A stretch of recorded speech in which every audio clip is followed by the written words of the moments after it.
said the Lions won a game. Man, we going all the way, baby. We about to Great Lakes State Football, episode 20, talking every level of football in the state of Michigan. I'm Vince. I'm Core Dougie Dog. And I am your co-host, Brett. And we have made it to 20 episodes. Can you believe it? A little round of applause here. 20 episodes. Super impressive considering there's nothing to talk about pretty much the whole time we've had this episode. Is that you patting our backs here? Giving ourselves a little pat on the back? Finding something to talk about not every week. We did take this last couple months. There was I think 2 weeks that we took off because we didn't have a guest and there really was nothing at all to talk about. But I'm sure as we get into the summer, things will ramp back up again as we are closing in on May. As you get into June and July, there'll be more news. But looking forward to August. That's for sure. We can get back into the swing of things with football. But we will enjoy the summer first. Let's not get ahead of ourselves here. Anyway, we are going to have a guest on this week. We're very excited about our guest.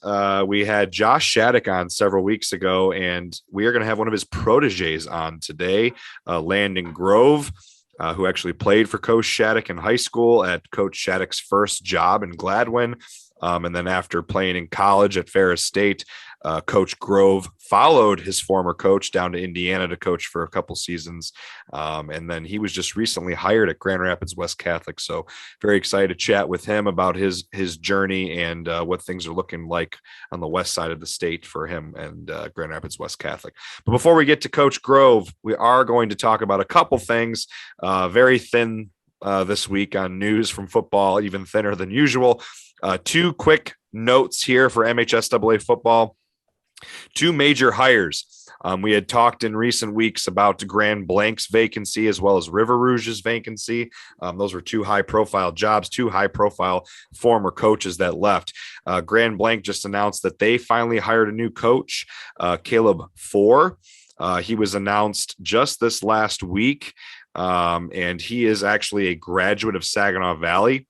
He was a 4-year letter winner and 3-year starter at center. And his background is heavily concentrated in strength and conditioning.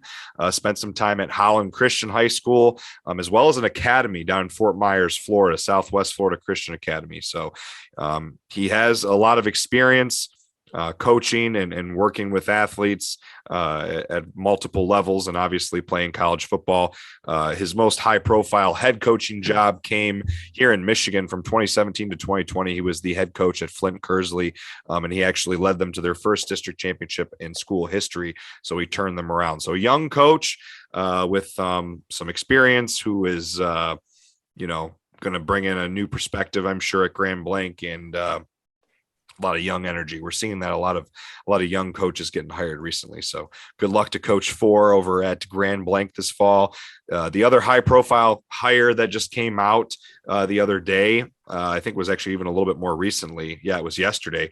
River Rouge announced a new head coach, and actually he has been an assistant. So this is an internal hire. He has been an assistant. He was an assistant under Coach Kory Parker for 13 years.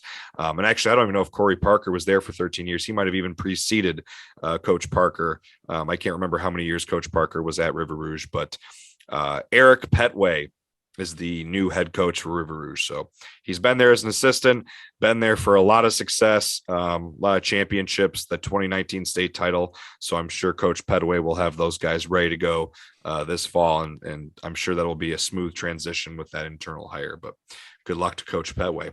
Love seeing the young coaches. How do you guys feel about that? Guys did you our see age, how even old, younger. That guy's got to be a little bit older, I would think. Coach Petway. Caleb Four? No, I'm talking Caleb Four. Yeah, though. Caleb Four. Yeah, younger guy. Yeah, absolutely. Just Another Gliac brethren. Yeah, just like the guy we have on for our guest today. Salute to the centers, the offensive linemen, the brains of the business, except for me. Young coaches are cool. Everyone's doing it now. They can relate, right? They can relate to the kids. They use TikTok and Instagram and like what was Coach F.A. said a couple weeks ago, talk about cool shoes and music. Talk about the music. Yeah, exactly. Yeah, I love it. The girls. Great. Yeah. So there's not any news currently. D3, the MIAA couldn't find anything going on currently to discuss. And then D2 as well, GLIAC, GMAC, not much news from any of our Michigan D2 or D3 schools going on. There's not much in FBS, but Brett, you want to chat with us here a little bit about our mid-major and power conference schools here? Yeah, before I get to that, though, I guess, when are we going to post the next MHSAA district or region standings? Yeah, we need to do that Check ball, soon here. Vince. Check ball. Check ball. Get it done. Yeah, I'll get right on that. So we were hoping to try and put out the Detroit region for our next one for ranking teams since 2010 by win percentage. Try to get that out soon. The problem is the Detroit one's going to be quite a bit of work, and it'll be a matter of finding the time to get that out. So hopefully get that out there soon. It's been I think a couple weeks now since we put out our Northern Michigan one. So we'll get on that, get that out there as soon as we can. And Brett, what do you got for us? Oh, I got a lot for you. Not really, but starting in Mount Pleasant. So Central Michigan, they never officially had a spring game. They just had a couple spring scrimmages that were open to the public. But they did lose a player to the portal. That player is defensive back Darius Bracey. He was formerly a running back last year and got shifted to DB. He was said to have a pretty prominent role in the defensive backfield this year, but he told Coach Mack he's heading out of town and he is shopping for a new team amongst a lot of other people right now that realized during spring ball that might not fit. That's it in Mount Pleasant. Nothing much going on in Kalamazoo with Western Michigan, although it's older news, a couple weeks old now. But they did hire a new hoops coach in Dwayne Stevens. It's an interesting hire. I think it's a great hire. Stevens was assistant coach at Tom Izzo since 2003. I think Dwayne Stevens probably saw the writing on the wall. Like we mentioned earlier, the trend with young coaches also shifts over to basketball. And he probably understands that Denzel Valentine is probably going to be Tom Izzo's successor. So he decided that it was time to go. So he might be able to still live in his current house in East Lansing and commute to Western. So, I mean, it's an easy change for him. He coached at Oakland too. So he's a state of Michigan lifer, which we love to hear here on GLSF ball. Moving over to Ypsilanti. Fun fact, we're not going to share that their field is gray this week. This is actually a new fact. It was originally called Michigan State Normal School, and then it transitioned to Michigan State Normal College before becoming Eastern Michigan in 1959. Is that your trivia of the week? That was mine. That was Kory's. I will say if Eastern Michigan was normal in the 50s, I don't know what they would be called now. But that's it for Eastern. Are you throwing shade on Eastern Michigan? I am. They got to get us some news, man. We got to get a plug down there. Gray field. Oh, sorry. So moving on to Ann Arbor for the team that everybody cares about. Not anything relative to the university, although J.J. McCarthy did start throwing passes yesterday. He started throwing passes yesterday. Jim Harbaugh shared that news on John Jansen's podcast in the trenches last week. So that's good to hear that JJ is back slinging the pigskin. But Davion Smith, former Michigan running back, solid running back. He was one of the running backs that broke the curse. Michigan went a number of years without a 1,000-yard rusher. Davion Smith was that man in 2016 for that team that lost by an inch to Ohio State. But as many people have probably heard, in the USFL League, he was cut this week in what is a very controversial interview. It looked like a security camera on the wall caught the conversation with Davion and his coach and the staff from the Pittsburgh team, the USFL. He allegedly is getting cut because he didn't want to eat the chicken salad, and because he didn't like salad, and he was caught eating a pizza later on, and they cut him for that. That can't be real. They said it. They said he broke 3 rules, but he didn't get caught eating a pizza. He asked if he could have pizza, and they said no. And somebody said he was rude. And in the interview, it's the most bizarre thing because he's like, honestly, I wasn't rude. I just asked if I could have pizza instead, and they said no. He's like, I wasn't rude. I didn't cuss or nothing. And they still, I don't know, really interesting. Not really the news you want to hear from a league that's trying to get on their feet. I'm sure a lot of just people lost started. respect, including myself. Pizzagate 2022. Yeah, Pizzagate 2022. Never put anything past anything nowadays, especially with social media. That blew up. That was the talk of the town. Yep. East Lansing, Michigan State had their spring game on Saturday. There was quite some positive words coming out of the spring game, which I don't know if you ever hear any negative words coming out of a spring game. But it was a pretty cold and windy day.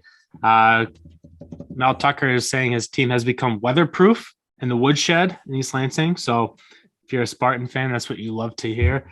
The starting quarterback this year, Peyton Thorne, has pretty much been named the starter for next year. Right now, it seems like the quarterback battle is between Hamp Fay and I forget his name, something Kim, are battling for the number 2 spot. Talk about a couple of interesting names. They sound like a couple of preppy boys from Auburn. He said, some other news from Mel Tucker, said that through the 15 practices, he's noticed that the team is becoming more player-led as opposed to being a coach-led team, which is always good to hear. And they did have a couple of transfers after the game this week, which, I mean, it wouldn't be a week without some Michigan State transfer portal news, good or bad. They did lose running back Donovan Eglin to transfer portal and cornerback Antoine Booth. So those are 2 guys exiting the Spartans at the end of spring ball. That's it for FBS. I will shift it over to Kory to cover our USFL team, the Michigan Panthers and the Lions. Yeah, so we finally had some professional football back, and unfortunately I had Easter plans. So I did not get to watch the Michigan Panthers suck, but you should be happy you didn't, because it was a pretty miserable first half to watch. God. I put a tweet on our Twitter account of the graphic on the screen of their first 6 or 7 drives. It was like punt, fumble, punt, fumble for a touchdown, interception, punt. It was unbelievably bad. The Lions. Yes. So the Lions 2.0. The Lions ruined Thanksgiving, and now we have Michigan Panthers ruining Easter. We have no more holidays. Oh. No, so the game started an hour late for those of you who also did not watch. They lost to the Houston Gamblers 17-12. They were led by Shea Patterson at quarterback. I did see some highlights. Shea Patterson's arm still looks like garbage juice. He had a couple nice runs, couple nice scrambles, but yeah, he didn't look good in the passing game. Dude, he looks like Uncle Rico when he throws the football. It's so horrendous, but he's a winner. He had a couple of darts later on in the game, but he's all over the place. I agree. Yeah. But like the football gods always say, biggest growth comes from week 1 to week 2. So we shall see what the Michigan Panthers do. They do play this Friday against the New Jersey Generals at 8 p.m. in Alabama. Some interesting news. They averaged a viewership of 2.153 million viewers. And that's pretty crazy. It's better than most Pistons games on Bally Sports. So super interesting there. Moving on to our beloved Detroit Lions, who hopefully will not suck this year. So they started off-season workouts today. And then just to kind of lay out off-season workouts, because I was doing some research, phase 1, during the first 2 weeks, the team will only be able to work on physical rehab, strength, and conditioning and conduct meetings. Phase 2, the next 3 weeks after that, will include on-field workouts, individual or group instruction, drills and whatnot. And then phase 3 is the last 4 weeks. Teams can schedule up to 10 days of OTAs, and they can also host mini camps, and players may not have live contact. Some other Lions news: they signed free agent Deshaun Elliott, safety from the Baltimore Ravens. And then some draft news, and I want your guys' take on this, and I am ecstatic about this news. Mel Kiper has the Lions drafting Trayvon Walker, Deion, Georgia, 6'5", 275, ran a 4.51, and most notably, everybody thought he should have been in the Heisman contention over Aiden Hutchinson. And if you're looking from a stats perspective, you cannot argue this at all, because he outstatted Aiden by a pretty substantial margin this season. So what's your guys' take on the Trayvon Walker getting Mel Kiper's pick to the Lions? I mean, the Lions need defensive players bad. I mean, That was one of their biggest areas of struggle last year. I know that you talked quite a bit about how offensively the pieces are there. Offensively, the biggest problem was, there was some games where they gave up a lot of points, a lot of points. Yeah. So, I mean, if they can get some stout D linemen, some good linebackers, I'm all for it. Yep. I mean, honestly, most players that pop into that 2 spot are exciting unless they're named. Eric Ebron. Yeah, Eric Ebron, and I don't know why I'm blanking on Pittsburgh's Kenny Pickett. Kenny Pickett doesn't excite me in that 2 spot, and I don't think they'll pick him at 2. But I've seen some mock drafts that have him at 2, which that's just crazy. But any solid defensive end that can run a 4.51, I mean, I'm not gonna not be excited about it. I don't really want to see him draft Kyle Hamilton at 2. I think that's kind of a reach. I think that good teams start with good play in the trenches. So I'll take a D end, especially from Georgia, SEC, baby. Let's go. I really want them to draft Desmond Ridder like late in the draft, probably like around 3-4. Proven winner, competitor. I would rather see. I think he has a better upside than Pickett. So I didn't realize until like last week or the week before that Sauce Gardner, the cornerback from Cincinnati, is from Michigan. I didn't realize either. Yeah, I didn't realize that. That's funny that you said that because I didn't either. He went to Detroit King. He was a 3-star recruit. Got overlooked. Yeah, just got overlooked. I mean, King always has a really good team, but he was like 6'3", 170. I was gonna say he had a pretty good body on him.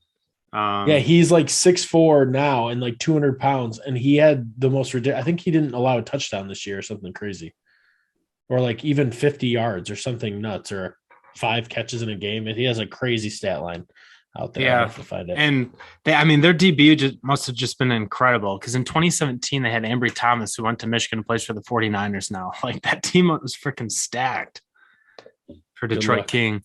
But he does have the nickname Sauce, which is pretty sweet. He got the South. I am the South. Love it. Well, we want to wrap this up and get to our guest here, gentlemen.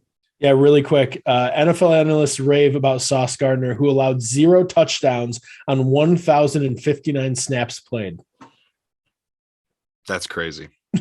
That's impressive. That's a really impressive stat.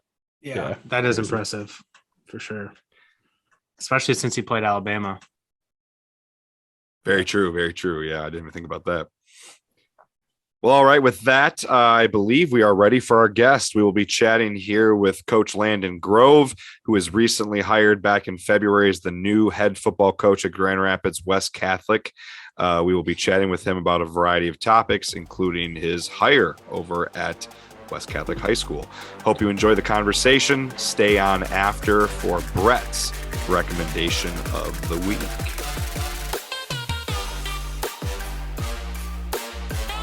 Going to go ahead and segue into the second part of the podcast here for episode 20 with our guest. We have on Landon Grove. Landon Grove is a 2013 Gladwin High School grad where he was a 3-year starter at quarterback under Coach Josh Shattuck, who we actually had on a couple weeks ago. Coach Grove was an all-stater as a senior there. He went on to play at Ferris State. He actually went there as a quarterback and then ended up transitioning to tight end from 2013 to 2017.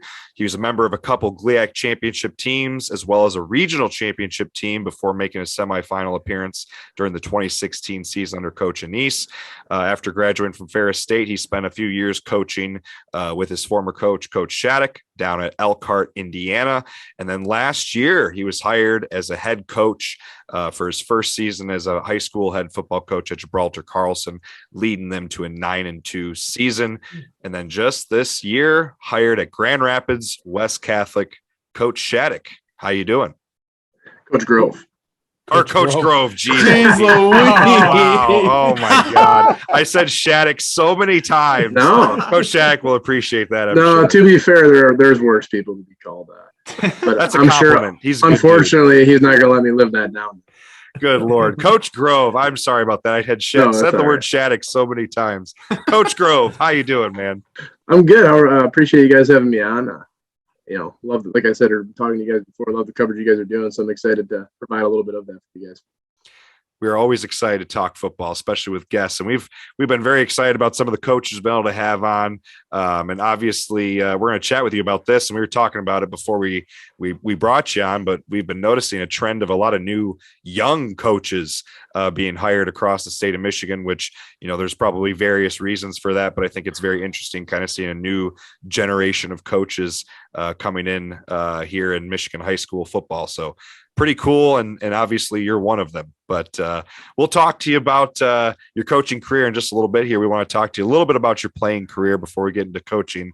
So obviously you spent your years prepping, your high school years at Gladwin up in Northern Michigan, small school. And obviously, as I accidentally just called you Coach Shattuck, your former head coach there, and his first job as well, his first head coaching job. And speaking of young coaches, he was a guy who was hired, I believe he told us he was 22 when he accepted the job and 23 when the season started. So what was your time like at Gladwin playing under Coach Shattuck, your career up there? How'd that go? It was awesome. I loved every second about being in Gladwin. It's your typical town of when it's Friday night, like the whole town is shut down at the game, and it's just one of those things where I lived close enough where on Friday nights I could hear the band playing at my house, and I'd be like, "Oh, Dad, we gotta go. We gotta get to the game. It's time." And so I grew up knowing I wanted to wear the blue and the white on Fridays, and I wanted to have the flying GR helmet, and I wanted to be the guy playing quarterback, like. Being younger, I remember watching guys like Champ Rankin, who was a really, really good football player when I was younger at Gladwin, and watching some of those good players play and knowing that wanted to be me. So when it was time for them to come, like it was a very special moment for me. And then playing for Coach Shattuck was a great experience. He came in and he was really young, so he was really relatable to us, and it was just very different. Because before him, it was Coach Sizer, who's doing an unbelievable job at Beaverton now, who is our rival. And he was a fantastic football coach, and he was just a different type of guy. Like he's a much more reserved, calm, cool, collected. Whereas you have Coach Shattuck, who's a lot more flamboyant. He comes out and he'll participate in the 7-on-7 with us. He's playing pickup basketball with us and like absolutely giving us buckets because he's fresh off playing at Alma. That's so right. It created a lot of excitement, honestly, and the experience I had with him was special. I knew like he's a large reason why I got into coaching, and he turned it around. I mean, my group is like the guys that I played with all the way through we were his first group that he had for 4 years. And by the end of it, we were a good football team. We went 7-2 in the regular season, hosted a playoff game, which hadn't been done at Gladwin in a long time. And Gladwin's a place where, growing up for me personally, football was always really good. And for it to be down like it was for that little bit of time was very, very weird. And he kind of brought back that excitement where like the town was shutting down again on Fridays. People were talking about it. Like you'd go to breakfast and you'd see signs up or newspaper clippings up. This is your typical small town vibe. And playing football, they were special. And I knew I wanted to be involved in coaching, and specifically at the high school level because of that experience, quite frankly. What do you think in your time playing for Coach Shattuck? What would you say is, like the number one or maybe one or two things that you took away from him that you now maybe utilize as a coach? His ability to develop relationships with every player he had. Because I mean, in a football team, you're going to have a million different personalities. And he was able to have a personal relationship with every single kid on our team. And then honestly, I mean, he was able to do that when I coached with him. So it's like and the building those relationships ultimately is what, like, we had a bunch of guys when I played for Gladwin that would run through a brick wall if he told us to. And I think that's kind of what made us really good. So just getting those guys to believe in you and build those relationships and being a relationship first coach is something I value. X's and O's are important, but at the end of the day, like you can know the game and you can be an X and O's biz, but if you can't relate to your players, it's not going to work out well. So building those relationships is something that I've always valued and I took away from right away. Like it was instantaneous with him, and this is kind of his persona. And I mean, when you guys had him on the show, it's like you guys were going back and forth, like you know each other forever. This is kind of how he rolls. Yeah. And I really value that. And it rubbed off on me. It rubbed off on the rest of my teammates, and it rubbed off on our community. So then after Gladwin, obviously spent some time playing under another big-time coach here in the state of Michigan. You went and played. Yeah.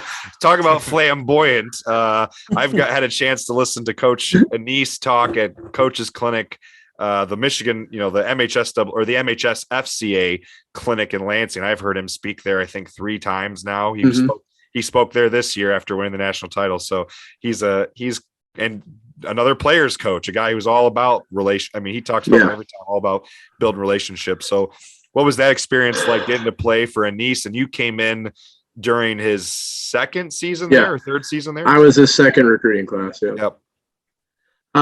Playing for him it was unbelievable. It's hard to describe, and it's really one of those things you don't know unless you're with them. It's like those guys that like get influenced by him at those clinics. It's like I lived that for 5 years, and what you see is generally what you get. And that's the one thing I love and respect about him the most is there's nothing fake about it. And he is like the most energetic dude, and it's all real all the time, and it's always relationship. It's always about his players. And he loves his players. And that's the biggest thing I took away from him. And it's like in this big masculine game where there's so much masculinity involved, he used the word love all the time.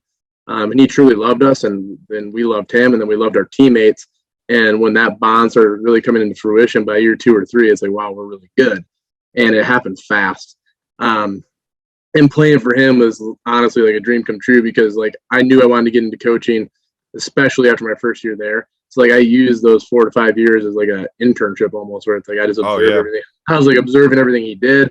I was going into his office all the time when it was just coaches watching film, because that's how he was. He had an open door policy. His door was always open. If we wanted to go watch film, when he was watching film, he'd let us in there. And there's a lot of coaches on staff like that. Like I'm still really close with Coach Kasula, who's now the offensive coordinator at UMass. He was at Michigan before that. He played a huge impact on me. Coach Brady recruited me. He's the head football coach at Saginaw Valley, who's another guy who's a good supporter for me. And the list goes on and on. It's like it became His such a coaching tree is crazy. It's Insane. It's unbelievable. Well, it's like you think about the guys that are coaching in college, and then you think about the guys that played for him that are now coaching. It's like you have Jason Vanderlaan, who won 2 Harlan Hills, is offensive coordinator at Rockford. Hunter Thompson. Yep. Hunter Thompson played for him. He's a recruiting coordinator at Hope. Casey Zenner's coaching college ball at Western Michigan. Travis Russell's at UMass coaching. I'm at Westcott. And I could go on and on all day about what he's doing. So obviously, I don't think that's happening unless he has some sort of impact he does on his players. And for me, it's like I want to give back to the kids that I coach now and serve them the way he served me and the way Coach Shattuck served me. I was blessed with 2 of the best that you could get, and I kind of want to repay that. So, I take a lot of principles that both those guys taught me and give it into my players now and try to reciprocate the relationships that I was able to make and the experiences that I had. Yeah, it's pretty awesome that you had the opportunity, to not only play for one awesome coach, incredible coach, but 2, between a coach like Shattuck and then a coach like Anis, pretty awesome stuff. And I'm sure, as we get into conversation, you're talking about your coaching path. I'm sure there's going to be you could draw a lot of lines from those 2 guys. Yeah, there's no doubt about it. Which is, I'm sure all the guys that, Shattuck and Anis, especially Anis, that, played and coached for them that now coach, I'm sure would agree with a lot of those sentiments for sure. So after graduating from Ferris State, you were there for 5 seasons, used that red shirt year. I know I always tell my players, I'm saying, if you got an opportunity to play football, as long as you can do it, right? Play those 5 years if you can. So you ended up going down and coaching the very next year out of Ferris State your last season was 2017. And then 2018, you were down with Coach Shattuck, your former head coach at Gladwin down in Elkhart, Indiana at the time. He had, after leaving Gladwin, had gone down to, I believe it was Seymour, Indiana for, I think it was 4 or 5 seasons before he ended up in Elkhart for another 4 or 5 seasons. Talk about that a little bit. What was that journey like from Ferris State to Elkhart? Why did that end up happening or coming to fruition? Yeah. So it's so my senior year, Shattuck gets that job in Seymour, and he gets it like kind of like a month maybe or so after our football season. It's actually crazy because I knew he was going to get it before most of our guys did. And we were at a basketball game in Lake City, and his phone died, and he was expecting a phone call that night from Seymour. Oh, jeez. So he had to borrow my mom's phone like the whole night. Because he was really close with my parents and they had a good relationship. So he's running back and forth from the stand saying, "Hey Cindy, have you gotten a call from that number?" And I'd be like, "No." So it's funny. Then it gets to spring break and he he wants to get down there for the entire spring break that we have and work like a youth camp and get to know some of the guys. He goes, well, he asked me, he's like, hey, Landon, do you want to come help me? Because he goes, like, without trying to sound disrespectful to my staff, like, they don't know the offense that we're trying to do, and you can help me a lot. I was like, sure, what the heck, let's go.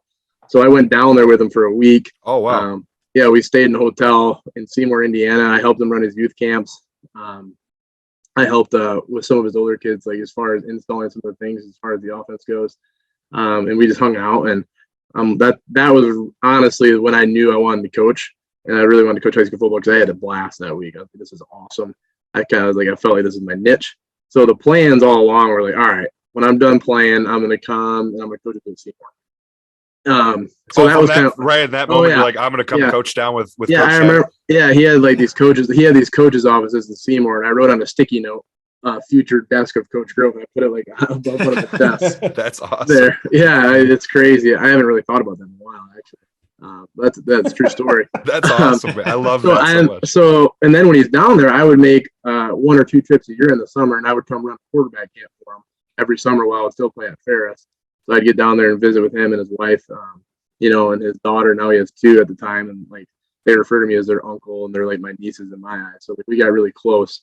So it was important for me to get down there to see them. So I go down there once a summer, and it's like, yeah, I'm going to be here coaching. And then the opportunity came for him to get to Elkhart, and Elkhart Central specifically before the merger. And I was like, oh, this is even better because it's really close. It's like right, like if you know where Elkhart is, it's 2 miles inside of the yeah.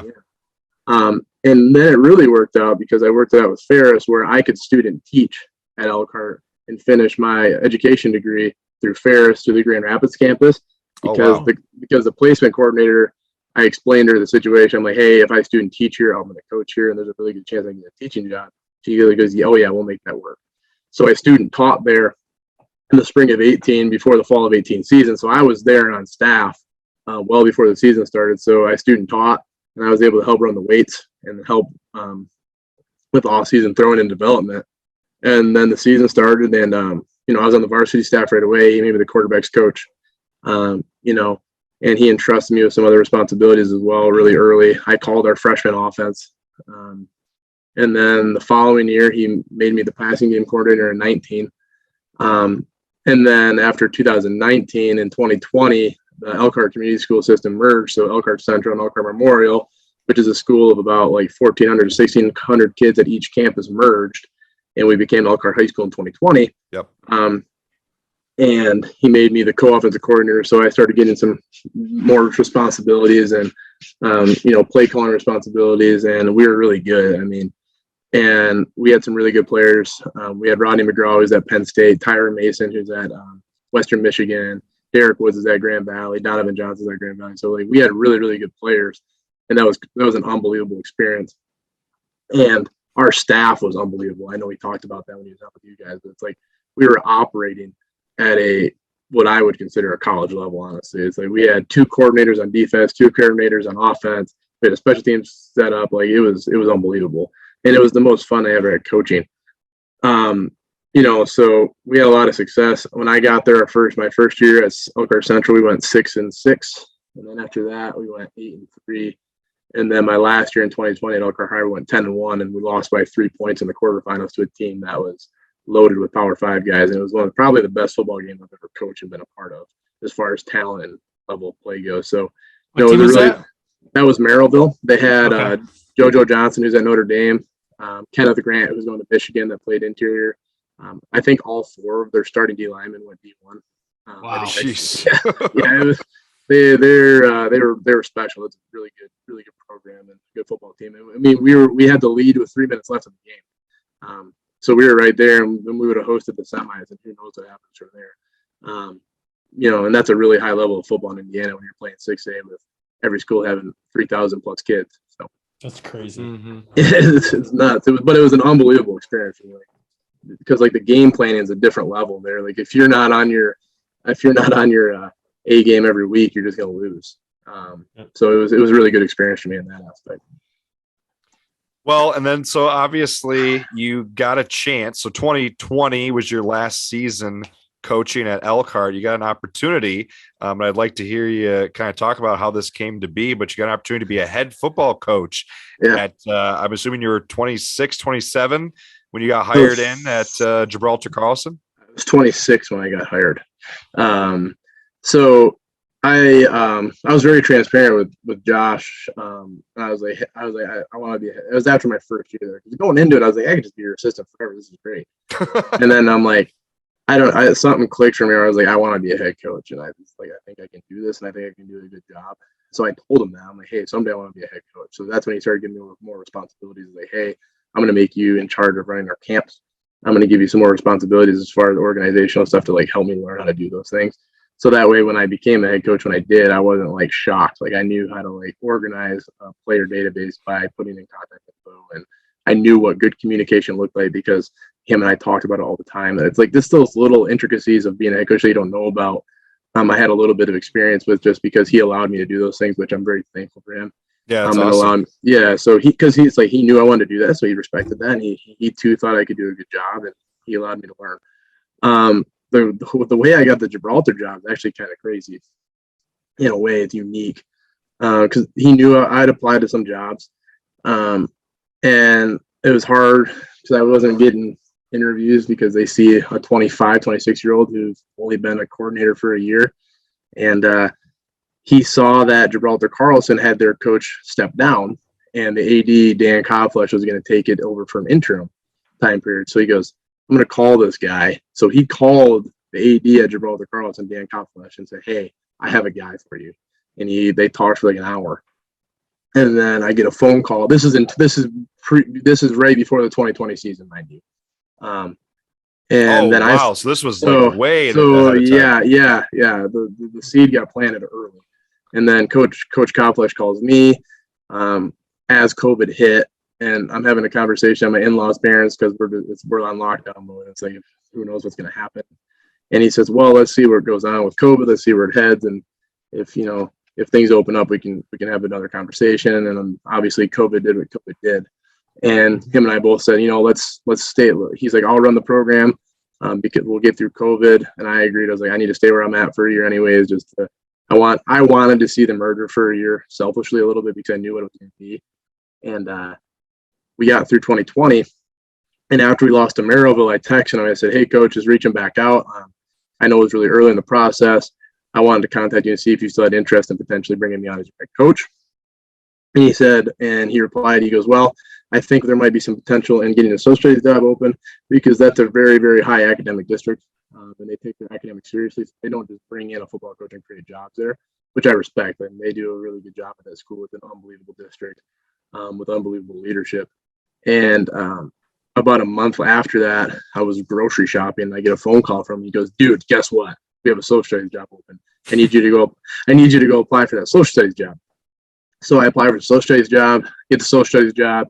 I get into the building, and then we're a couple weeks into me teaching there because it was like an immediate thing. And then I was named the head coach. So wait, were you hired during the 2020-2021 school year? Mm-hmm. Oh, so you were hired during a school year the year before. Yeah, so nice. I came in right as second semester started. Gotcha. In Gibraltar, and I left Elkhart mid-year. That's probably ideal because then it gave you a lot of time in the off season. It was a huge head start. I got to know the players. I got to get in the weight room with them and build those relationships, which a lot of special relationships at that school. The kids there are phenomenal.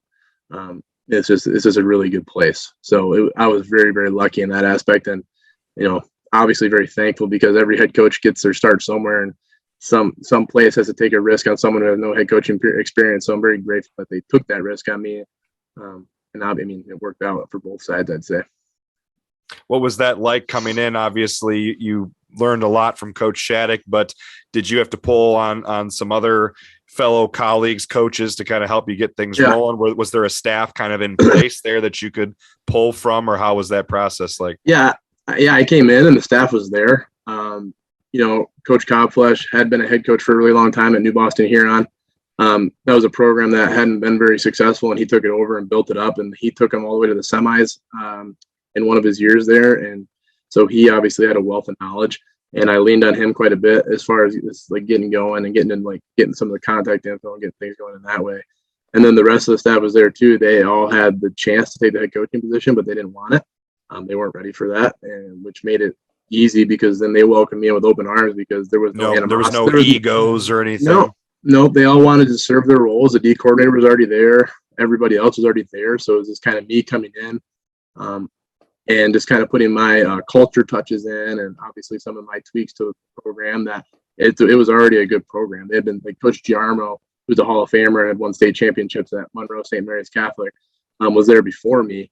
And he had done an awesome job. I mean, that guy is a heck of a football coach. And so I was coming into a situation where those kids knew how to work hard. They knew how to win.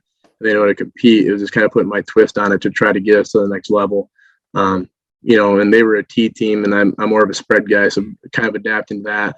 But again, those kids are like there's just no flinch with those kids at that school. They took it head on, and they were great.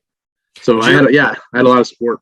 Did you ever just like stop and just shake your head in awe at what a great first year head coaching job to have? I mean, I feel like most first year head coaches aren't so lucky to like have such a great spot to open up for them. Most of the time you hear, I mean, our guest that we had a couple of weeks ago, F.A. Scott Amakpour, is now the new head football coach at Okemos, and he's got a heck of a job to try and they haven't won in forever. They have lost 23 straight games. So, he's in a situation where he's building a program from nothing.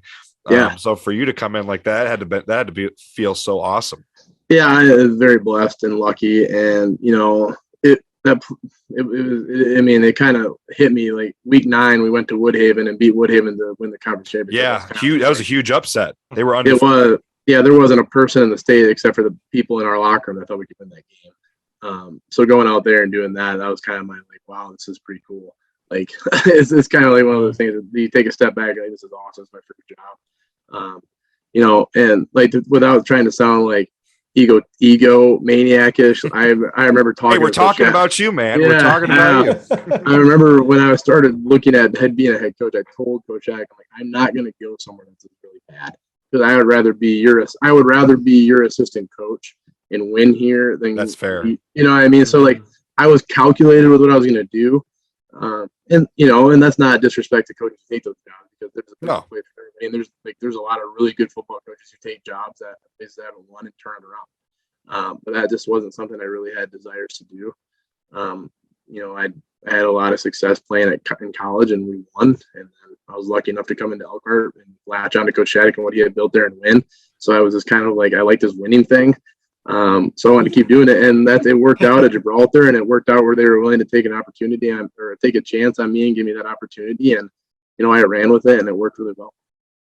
Yeah, there's not too many coaches who want to seek out losing or places who aren't doing well. Some people are crazy, man. I don't know. There are some very few individuals who do seek out. They want that challenge, and good for them. I mean, that's it takes a special individual, and those people. Hats off to them. But yeah, I'm right there with you, man. I don't think I could do that either. I don't think. No.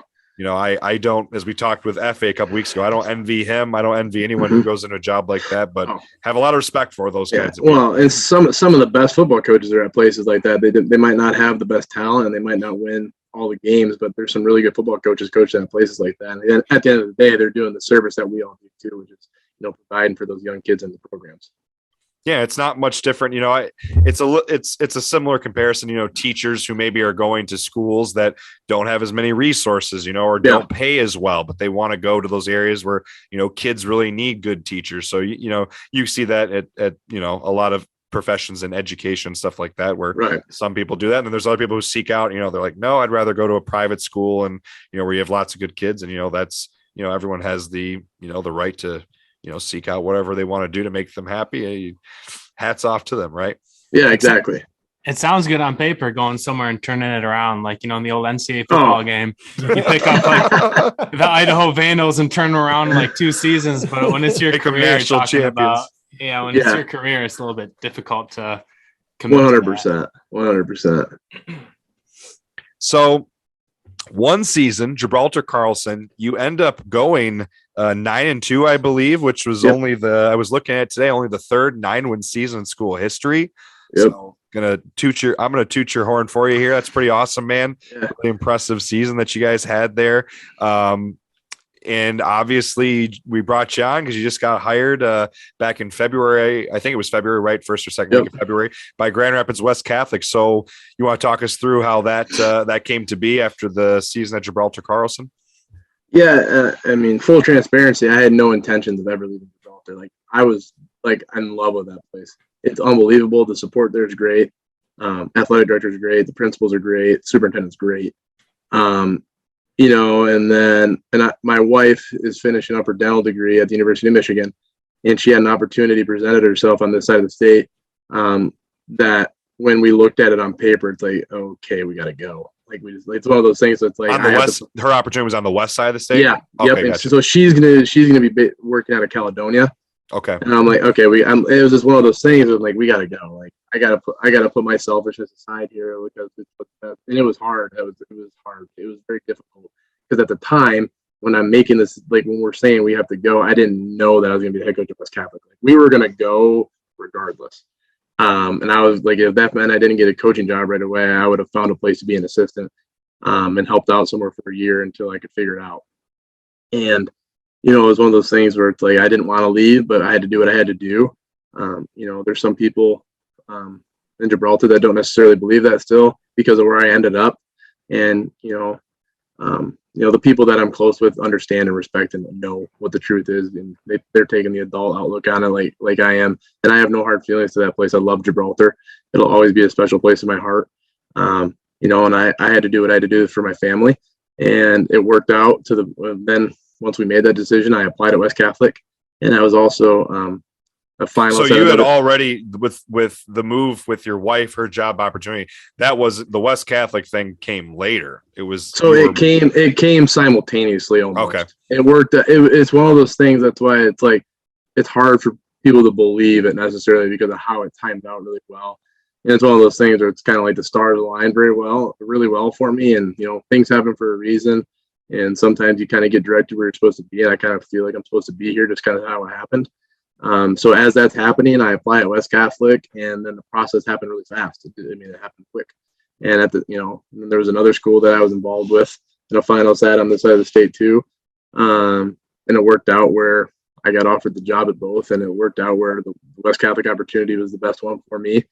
And I was blessed enough to get the offer I wanted, and it worked out really well. And we're here. And I got to come right away. So I put in my 2 weeks notice at Gibraltar. So I've been here since end of February.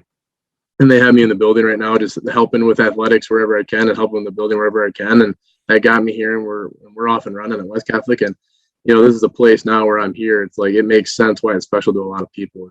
There is a lot of pride. There's a lot of tradition. There's a lot of history. And, those things are all important. And there's a lot of people who care about West Catholic and a lot of people who care about West Catholic football.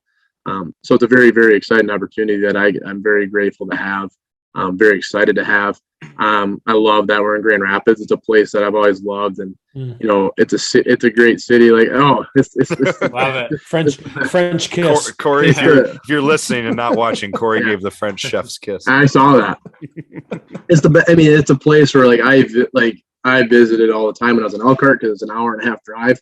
Some of my best friends are here still. It's really close to Ferris, and it's just a great place for us to be.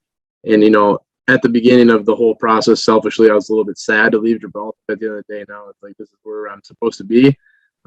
This is where my family's going to be. We're not leaving. So we're digging our roots in, and I couldn't be happier to be in Grand Rapids and specifically be at West Catholic. Did you have a similar situation? Are you coming in and do you have some staff and some things already put in place? Especially considering obviously Grand Rapids West Catholic. I know the last couple seasons, not what they were the previous, they had an incredible, it was like 12 to 15 year stretch of whatever it was, unbelievable success. But I know they had like a 1-8 season in there and like a 5-5 or something. So is there a staff that's been around the last couple of years kind of still set in place, or how's that going so far? So when I got the job, I had a conversation with everybody that had been on staff. And most everybody got offered the opportunity to stay. And I think we probably kept half. And then I brought in a handful of others. And we're certainly not coming into an empty cupboard They went 9-2 last year, and there's a lot of talent here. It's not a rebuild by any stretch. Let's put it that way. It's a good place. We're in a really good situation. As far as the staff goes, we brought in some new guys. We brought in some guys that had been here before and been a part of those state championships. Awesome. We brought back some alumni who had won state titles as players. And it's really important to me to bring back people who understand what the culture of West Catholic looks like. They understand what the success looks like.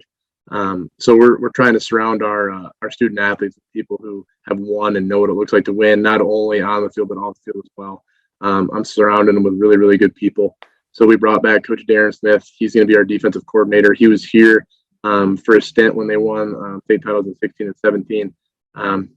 He was most recently the defensive coordinator at Comstock Park. So we're really, really happy to have him back. Great defensive mind, better person. He had a lot of success as a player. He played at Grand Valley, won a national championship, was an All-American. So he knows what it looks like as a player and as a coach. And he has a lot of pride in West Catholic. And brought him back. We brought back Coach Hauser, who was another guy who had been here before. And those guys just bleed West Catholic, even though they're not alums. Like, this is special to them. And that's why I wanted them back. We have a handful of other guys that have played here. Brett Wildman's on staff. He was here on state title teams. Brett Myers, Mitchell Doyle, just to name a few. And then we have some elder statesmen. Coach Arcelowitz has been here for a long time. Coach Bodwin, Coach Perry. We have a lot of guys who have been around West Catholic that want to stay and see this thing through. And we have a really good staff. And to me, this is the closest that it's really close to what we had at Elkhart. As far as lights out, really, really good staff, top to bottom. Like, we have a full offensive staff and we have a full defensive staff. So we don't have one coach coaching both sides of the ball, which I think is really beneficial. But it's going to allow us to operate at a level that is very unique for our size of a school. So we're very lucky. I'm very lucky. And it was a very easy sell because West Catholic kind of sold itself based off the successes they've had, especially during that stretch of time, like you said. So I'm very blessed that those people wanted to come back. I'm very blessed that the people that wanted to stay stayed, and I'm thankful, to the last leadership that was here. The program's in really good shape, and it's in a really good position to move forward. I told these guys I was going to bust this trivia fact out. There's only 2 high schools in MHSAA history who have won 5 straight state championships. West Catholic is one. Can you name the other one? East Grand Rapids. Which I think is incredible that Shattuck was just hired there around the same time you got hired at West Catholic. We talked about that. Like, who would have thought 2 guys that started out knowing each other in Gladwin, Michigan would be taking two most storied programs. And be 15 minutes apart doing it. It's very crazy, but it's something you could do like a short story about. Someone should do a movie about it, right? ESPN 30 for 30. It's on the ESPNs. Yeah. Grove and Shattuck. Put it on the Ocho. Yeah. ESPN 8 the Ocho. I love it. Yeah. Well, Brett, Kory, do you guys have any other questions for Coach Grove here? Otherwise, we can get into our new segment we're going to do here. Coach Grove's going to be our first guinea pig guest for our rapid round questions. I'm just excited for the rapid round questions, and good luck to you this season, Coach. We appreciate you being on. I appreciate it. Being new to the Grand Rapids area, I'm going to dive straight into some high school football this year. I'm trying to step away from it because I've been engulfed in football my whole life and coached for 6 years. So I'm retired coach and golfer now. So. Oh yeah, it's almost big golf season around here. I'm excited for that. It's snowing on April 19th. I busted the clubs out last week. I went and played the Mines, and that was the earliest. It's the earliest I've been out in a long time, and it was like a big tease because of what the weather did. Then it started snowing.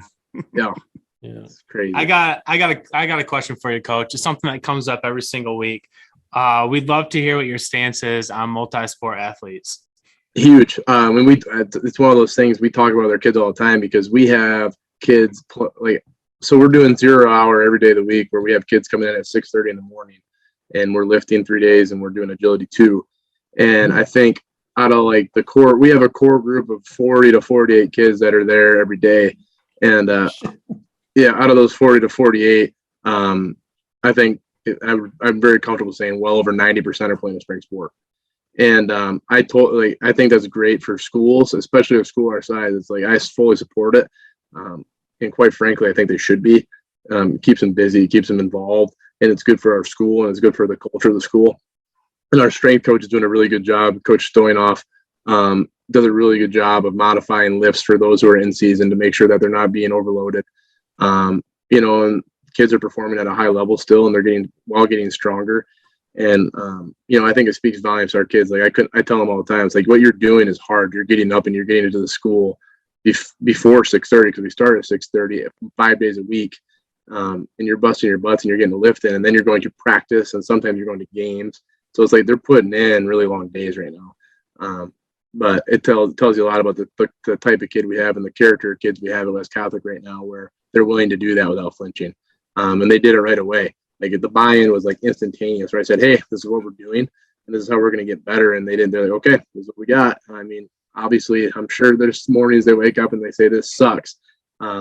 But I think it also helps that in the back of their head, they know I'm supporting, hey, if you're sore, you need to tell me so we can tell you to not do something so you can perform well in your track meet, or you can perform well in your baseball game, whatever it may be, because that's something I value and everybody in our staff values. And quite frankly, our strength coach loves it too. So. Yeah, no, that's great to hear. That's really impressive numbers wise. Is West Catholic, did they get bumped down to D6 or are they still D5? We are D6. D6, okay. Yeah, that's really impressive for that. What that'll do for the kids that go second to the second level too. I mean, of that 90%, maybe 10% will. Yeah. But as like all of us being college athletes, the culture shock you get when you have to get up at 6 a.m. for your first lift. Oh, shoot. Sometimes earlier than that. It's like, I had lifts that start at 6:15. Winter be there by then. Walking through spring ball practices at 5. So our winter conditioning was always early. And it's like you're walking through a winter wonderland to get to the facility. And it's like, oh my gosh, what are we doing? And then you had 8 a.m. classes or 9 a.m. classes after that. But it builds until noon. ice packs on your knees and shoulders. Oh yeah, in class is looking like a robot. Yeah. Well, you guys have anything else? Otherwise, we'll get into our new segment here. Does he need a bottle of hot sauce?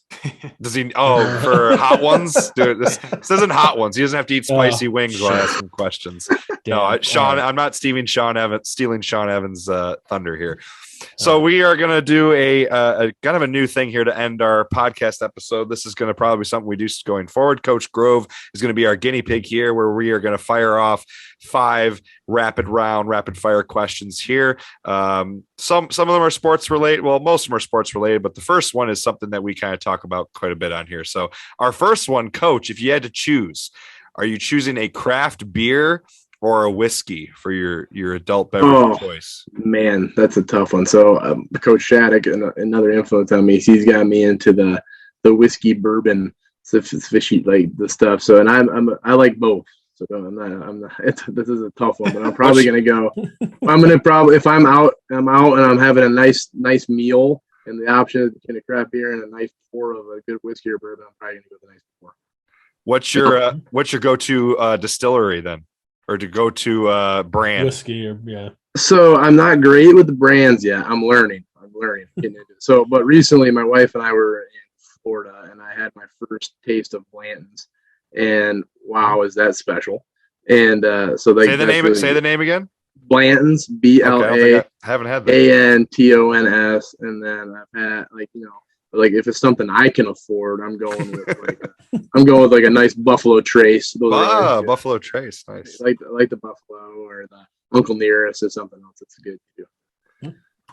Second question: favorite sports team, college, professional. If you had to choose one, what's your favorite sports team? Grew up a diehard Michigan fan my entire life. Yeah, go blue, go blue. Yeah, and I've been lucky because one of my best friends, and he was my roommate for years, on staff there now. So I've got to reap the benefits of that. And then, pro wise, I'm a Detroit sports guy, which recently has been a little bit painful. But the Red Wings made a good run. I played hockey for a long time growing up, so I used to follow them really, really closely when they were really good. And then obviously I'm on the pain train that is being a Lions fan. So I'm hoping. I'm optimistic that we're heading in the right direction there. Maybe Dan Campbell. We're on the Dan Campbell train. Yes, we're biting kneecaps the whole way. If you could, and maybe you might have just answered this question. If you could do it all over again and pick a completely different sport, play, coach, be involved in, what sport would you choose? I think I talk about this all the time. Playing college baseball would be awesome. I think it just looks fun. I played baseball in high school and I always just enjoyed it.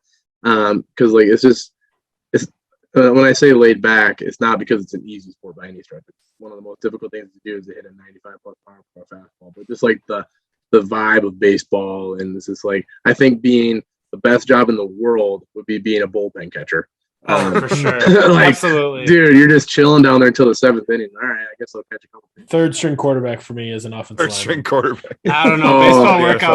Baseball workouts in the off season might be a little bit easier than football. Yes. Yeah. It's so that or being a professional golfer. Man. Kory, you hit Kory's sweet spot there, professional golf. That's where I would be. Oh. Favorite sports movie? Oh, man. That is tough because there's a million good ones. I mean, remember the Titans and Friday Night Lights come to mind right away. The top right to the mind, those two, yep. Yeah, those. I mean, right away. Friday Night Lights, I think, might have been one of the first movies I ever cried in when they lose on the last play of the game. Oh man, the ending, yeah. I wasn't privy to the knowledge that they lose. I didn't know. It's funny you say that. I remember going to see that in the theater when it was out, and being flabbergasted, wait, they don't win? This is not the ending that I was expecting. This can't be it. Yeah, and remember the Titans for obvious reasons, and then the program is another good one. Oh, that is a good one. Starting defense, seat at the table. Seat at the table. Yeah, great. Yeah. So there's a million good ones, but the first that comes to mind are remember the Titans and Friday Night Lights. Okay, and our last question here: pre-game hype song, whether player or coach. What's the song or songs that are getting you going? That's a good one. Ooh, man. Gosh. So we used to listen to a lot of Meek when I was at Ferris, and that always got me going. So Dreams and Nightmares by Meek Mill was something that I got culture when I got to Ferris. I learned a lot of new music. Oh, yeah. It was great. It really opened my horizon. My guy Jake Doherty is probably the most cultured musical guy I know. He opened my eyes to a lot of good stuff. He actually works at the athletic department at Ferris, and we used to listen when that song would come on during pregame warmups on the field. Our entire team would just kind of stop stretching, and we'd all just kind of start going crazy when that song came on. So that's always one that comes to mind. I always used to listen to Run This Town, the remix that Rihanna was into in high school. I don't know. It was one of those that got my vibe going. And then, when I was in high school, we used to listen to some Skrillex and Rise Against too. It's Gladwin, Michigan. It's crazy stuff. Yeah.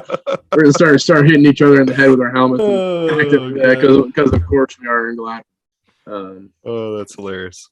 Yeah, music is not my forte, quite frankly. You're a football guy first, right? Yeah. I rely on my buddies for the music. Well, Coach, appreciate your time here. Is there anything you'd like to plug or anyone who is listening, maybe listening to the new GR West Catholic football coach, anything that you want them to hear before you sign off? No, not that can come to mind. I appreciate the support, though, from everyone at West Catholic, and I appreciate all the support from the surrounding people in Grand Rapids. It's a great place to be. Couldn't be happier to be living in the city. And couldn't be happier to be on the best side of the valley at Westside. Well, thank you, Coach. We appreciate your time. Kory, Brett, anything else you want to add? Appreciate your time, Coach. Best luck this year. We'll be following you. Awesome. I appreciate it, guys. Hope you enjoyed our conversation there with Coach Grove of Grand Rapids West Catholic High School. Very excited to see what he does this fall at the helm of that program. Wish him all the luck. I'm sure they will have lots of success years to come here. Thanks a lot, Coach Grove, for chatting with us. We are going to get into the end of the episode here with Brett's recommendation of the week, as well as his trivia. Brett's got that covered for us. What do you got? I think I'm going to flip it around and go with the trivia first and then my recommendation. Does that work for you? Whatever you want. Well, that's what you're going to get. So my question of the week is a high school football in the state of Michigan question. If anyone was going to get close to this out of anybody I know, not just like outside this podcast, it's Vince, because Vince probably spends 2 hours every single day on michigan-football.com. 2 hours every day? That's a lot. Jesus. So my question is, out of the entire state, all divisions, forever, since Michigan-football started recording, so since 1950. This is 1950. Although it didn't really start technically in 1950 because it's a playoff related question. Okay. So 1974, I believe. Five. Yep. See, there you are. Putting words in my mouth already. Name the top 10 teams in the state of Michigan for winning percentage of all time. Of all time. So this is total wins. This is playoffs and regular season total wins. No. Sorry, I said total wins. Best playoff winning percentage of all time. Best playoff winning percentage of all time. Kory Vince should start rattling Detroit Catholic Central. Is Detroit Catholic Central one of them? Yes. Muskegon. Yes. East Grand Rapids. Hold on, Kory, are you going to guess or? What was the question again?